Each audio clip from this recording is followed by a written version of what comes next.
Item ಯಾವುದೇ ಇರಲಿ try ಮಾಡಿ ಆಚಿ ಚಿಕನ್ ಮಸಾಲಾ. ತುಮಕೂರಲ್ಲಿ ಡಿಸಿಎಂ ಜಿ ಪರಮೇಶ್ವರ್ ಅಚ್ಚರಿಯ ಸ್ಟೇಟ್ಮೆಂಟ್ ಅನ್ನ ಕೊಟ್ಟಿದ್ದಾರೆ. 2013ರ ಚುನಾವಣೆಯಲ್ಲಿ ಸೋತಿದ್ದಕ್ಕೆ ಸಿಎಂ ಹುದ್ದೆ ಕೈ ತಪ್ಪಿತ್ತು.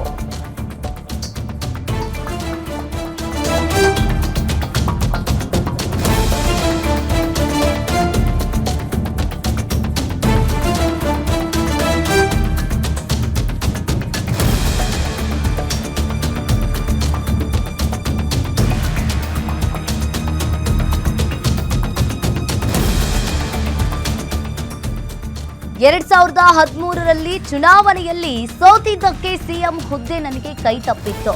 ನಾನೇನಾದ್ರೂ ಗೆದ್ದಿದ್ರೆ ಸಿದ್ದರಾಮಯ್ಯ ಸಿಎಂ ಆಗ್ತಾ ಇರಲಿಲ್ಲ. 2018ರ ಮೈತ್ರಿ ಸರ್ಕಾರದಲ್ಲಿ ಕುಮಾರಸ್ವಾಮಿ ಸಿಎಂ ಆದ್ರು. ಅವತ್ತು ನನ್ನನ್ನ ಸಿಎಂ ಮಾಡಬಹುದಿತ್ತು, ಆದ್ರೆ ಅವಕಾಶ ಸಿಗ್ಲಿಲ್ಲ. 2026ರಲ್ಲಿ ಮುಖ್ಯಮಂತ್ರಿಯ ಹುದ್ದೆ ನಿರೀಕ್ಷೆ ಇತ್ತು ನನಗೆ, ಆದ್ರೆ ರಾಜಕೀಯ ಕಾರಣಗಳಿಂದ ಸಾಧ್ಯವಾಗಲಿಲ್ಲ. 3 ಬಾರಿ ಸಿಎಂ ಸ್ಥಾನ ಕೈ ತಪ್ಪಿದ್ದಕ್ಕೆ ಪರಮೇಶ್ವರ್ ಅವರು ಬಹಿರಂಗವಾಗಿ ಬೇಸರವನ್ನ ವ್ಯಕ್ತಪಡಿಸಿದ್ದಾರೆ. ಸಿಎಂ ಸ್ಥಾನವನ್ನ ಕೊಡದಿದ್ರೆ ರಾಜಕೀಯದಿಂದ ಹಿಂದೆ ಸರಿತೀನಿ ಅಂತ ಎಂದಿದ್ದೆ, ಹೈಕಮಾಂಡ್ಗೂ ತಿಳಿಸಿದ್ದಾಗಿ ಬಹಿರಂಗವನ್ನ ಪಡಿಸಿದ ಪರಮೇಶ್ವರ್ ಅವರು. ಇಲ್ಲಿ ಜನರು ನಮ್ಮನ್ನ ಮ್ಯಾಗ್ನಿಫೈಯಿಂಗ್ ಗ್ಲಾಸ್ ನಲ್ಲಿ ನೋಡ್ತಾರೆ, ಹೀಗಾಗಿ ಜವಾಬ್ದಾರಿಯಿಂದ ನಡೆದುಕೊಳ್ತೀನಿ ಅಂತ ಪರಮೇಶ್ವರ್ ಹೇಳಿದ್ದಾರೆ. ಎಲ್ಲ ಹುದ್ದೆ ಇವತ್ತು ಕಡಿಮೆ 40 ವರ್ಷ ಆಗ್ತಾ ಬಂತು. 2 ವರ್ಷ ಆದ್ರೆ 40 ವರ್ಷ ಆಗುತ್ತೆ. 40 ವರ್ಷದಲ್ಲಿ ಅಷ್ಟು ಸರ್ವಿಸ್ ಮಾಡಿದ್ದೀನಿ. ಇಲ್ಲಾಂದ್ರೆ ಯಾರು ಗುರುತಿಸೋಲ್ಲ, ಪಕ್ಷ ಗುರುತಿಸೋಲ್ಲ. ನನಗೆ ಎಲ್ಲ ಹುದ್ದೆನೂ ಕೊಟ್ಟಿದ್ದಾರೆ.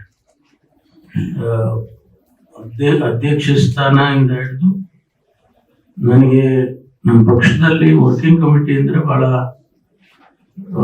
ಬಹಳ ಮುಖ್ಯವಾದದ್ದು. ಡೆಲ್ಲಿನಲ್ಲಿ AICC ವರ್ಕಿಂಗ್ ಕಮಿಟಿ ನಮ್ಮ ಪಕ್ಷದಲ್ಲಿ ಹಾಕುವ ಎಲ್ಲರ ತೀರ್ಮಾನಗಳು, ನಿರ್ಣಯಗಳು ಅಲ್ಲೇ ಅದರ ಸದಸ್ಯರು ಕೂಡ ಮಾಡಿದ್ರು. ಅದಾದ್ಮೇಲೆ 2018ರಲ್ಲಿ ಉಪಮುಖ್ಯಮಂತ್ರಿ ಆಗ್ಬೇಕು ಅಂತ ತೀರ್ಮಾನ ಮಾಡಿದ್ರು. ಅದು ಆ ಸಂದರ್ಭದಲ್ಲಿ ಕೂಡ 2013ರಲ್ಲಿ ನಾನು ಎಲೆಕ್ಷನ್ಸ್ ಹೋದೆ. ಬಹುಶಃ ನಾನು ಗೆದ್ದಿದ್ದಿದ್ರೆ ಮಾನ್ಯ ಸಿದ್ದರಾಮಯ್ಯನವರು ಮುಖ್ಯಮಂತ್ರಿ ಆಗ್ತಿರ್ಲಿಲ್ಲ.